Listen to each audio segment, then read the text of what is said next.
Urdu stories. दादा अब्बू और आशिर। आज भी नन्हे आशिर के चेहरे पर उदासी छाई हुई थी और शायद आंखों में नमी भी थी। इस बात को महसूस करके सभी परेशान हो गए। अम्मी ने आशिर को अपने साथ लगाया और अब्बू की तरफ देखते हुए कहा, जब से बाबा का इंतकाल हुआ है ये ऐसे ही चुपचाप सा रहता है। दादा का जिक्र सुनकर आशिर फूट फूट कर रोने लगा। मेरे सबसे अच्छे, मेरे सबसे पक्के दोस्त मुझसे हमेशा हमेशा के लिए दूर चले गए। वही तो थे जो मुझे आशू बच्चा और मेरा लड्डू कहकर पुकारते थे। अब्बू ने इसका हाथ पकड़ा और इसे बाहर लॉन में ले आए और बोले, आप दादा को जरूर याद करें, उनकी मगफिरत की दुआ करें और जो अच्छी अच्छी बातें उन्होंने आपको सिखाई हैं उन्हें भी याद रखें।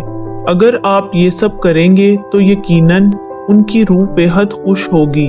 आशिर ने पूछा, अब मैं मस्जिद किसके साथ जाया करूँगा, कहानियाँ किससे सुना करूँगा? अब्बू इस सवाल के लिए पहले ही तैयार थे। फौरन जवाब दिया, पड़ोस वाले अमीन दादा हैं ना, दादा अब्बू उनके भी तो पक्के दोस्त थे। वो भी तो दादा अब्बू के जाने के बाद से कितने गमज़दा और तन्हा रहने लगे हैं। आपको तो उनका ख्याल भी नहीं आया। जैसे आप दादा अब्बू की जिंदगी में अमीन दादा के घर जाते थे उसी तरह अब भी जाया करें। ये बात आशिर के दिल को लगी और अगले ही दिन वो अमीन दादा के घर पहुंच गया। दिन गुजरते गए। आशिर और अमीन साहब की दोस्ती परवान चढ़ती गई। आशिर को अमीन साहब की शक्ल में अपने दादा अब्बू का अक्स नजर आता था। जब अमीन साहब मुस्कुराते तो उसे लगता कि जैसे इसके दादा अब्बू मुस्कुरा रहे हों। आशिर 5वीं से 12वीं जमात में पहुंच गया। पढ़ाई, खेल और दीगर मसरूफियात के बावजूद वो बिला नागा अमीन साहब के पास जाता। कभी उनको अखबार पढ़कर सुनाता, कभी लूडो खेलता, कभी उनका सर दुबाता और कभी इनका हाथ पकड़कर इन्हें चहलकदमी कराने निकल जाता। इस दौरान वो हर मौजू पर बात करते। अमीन साहब जब अपने तजुर्बात और वाक़यात इसे सुनाते तो वो बहुत लुत्फ़ अंदोज़ होता और उनसे सबक भी हासिल करता। इसी वजह से वो दूसरे बच्चों के मुकाबले में ज़्यादा समझदार और तमीज़दार नज़र आता। फजूल बातों और कामों में वक्त ज़ाया नहीं करता था। कुछ दिन तक तो अमीन साहब की तबीयत ख़राब रही। फिर एक दिन अचानक वो भी अल्लाह से जा मिले। आशिर को ऐसा महसूस हुआ जैसे एक बार फिर इसके दादा अब्बू उसे अकेला छोड़कर चले गए। वो एक मर्तबा फिर गमज़दा और बेचैन रहने लगा। अब्बू उसकी इस कैफियत का जायज़ा ले रहे थे। आखिर एक दिन उसे लॉन में तन्हा देखकर उन्होंने कहा, बेटा मैं देख रहा हूँ अमीन साहब के इंतकाल के बाद से आप गुमसुम रहने लगे हैं। मुझे लगता है कि आपने उनके जाने का बहुत ज्यादा असर ले लिया है।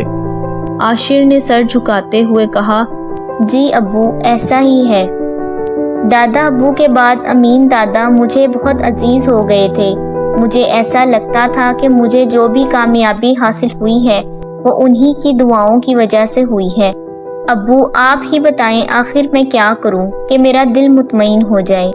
अब्बू अपने बेटे की बातें सुनकर बहुत मुतासिर हुए और कहा, अच्छा तो ये बात है, आपके ख्यालात काबिले कदर हैं। वाकई जो इंसान अपने बुजुर्गों से मोहब्बत और उनकी कदर करता है दुनिया और आखिरत में ज़रूर सुरखरू होता है। मगर ऐसे भी बदकिस्मत लोग हैं जो अपने बुजुर्गों की इज्जत करने के बजाय इन्हें बोझ समझते हुए उन्हें घर से बेघर कर देते हैं। ऐसे अफराद की देखभाल के लिए कई इदारे कायम हैं। आप चाहें तो ऐसे ही किसी इदारे में काम कर सकते हैं। वहाँ एक नहीं कई बुजुर्ग होंगे जिन्हें आप दादा अब्बू कहकर पुकार सकेंगे और जिनकी खिदमत करके आप ढेर सारी दुआएं ले सकेंगे। आशिर फौरन बोल पड़ा, अब्बू आप मुझे ऐसे ही किसी इदारे में ले चलें ताकि मैं वहाँ काम कर सकूं।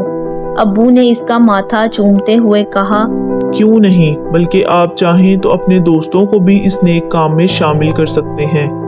यूं आशिर और उसके चंद दोस्तों ने बुजुर्ग अफराद की देखभाल करने वाले ओल्ड होम में शाम के वक्त 2 घंटे गुजारने शुरू कर दिए। रफ्ता रफ्ता वहाँ मौजूद बुजुर्गों से उनकी कुर्बत हो गई। چند ہی سالوں میں پڑھائی مکمل ہو گئی اور عاشر نے ایک ماہر تعمیر کی حیثیت سے ایک بڑی کمپنی میں ملازمت شروع کر دی، مگر اولڈ ہوم سے اس کا تعلق برقرار رہا۔ اب بھی چھٹی کے دن وہاں جاتا۔ اب اس نے وہاں اپنے خرچ پر 2 تربیت یافتہ نرسوں اور کچھ ویل چیئرز کا انتظام بھی کر دیا تھا تاکہ وہاں موجود افراد کی بہتر دیکھ بھال ہو سکے۔ آفس میں اسے سب عاشر صاحب کہتے تھے۔ اولڈ ہوم میں آتے ہی آشو بچہ بن جاتا اور اس کے چہرے پر بھی وہی بچوں کی سی معصومیت واپس آ جاتی۔ عاشر اپنے دادا ابو کا دل سے شکر گزار تھا جن کی تربیت اور محبت نے اسے نیکی کے راستے پر چلنے کی ترغیب دی تھی۔ Subscribe for more videos.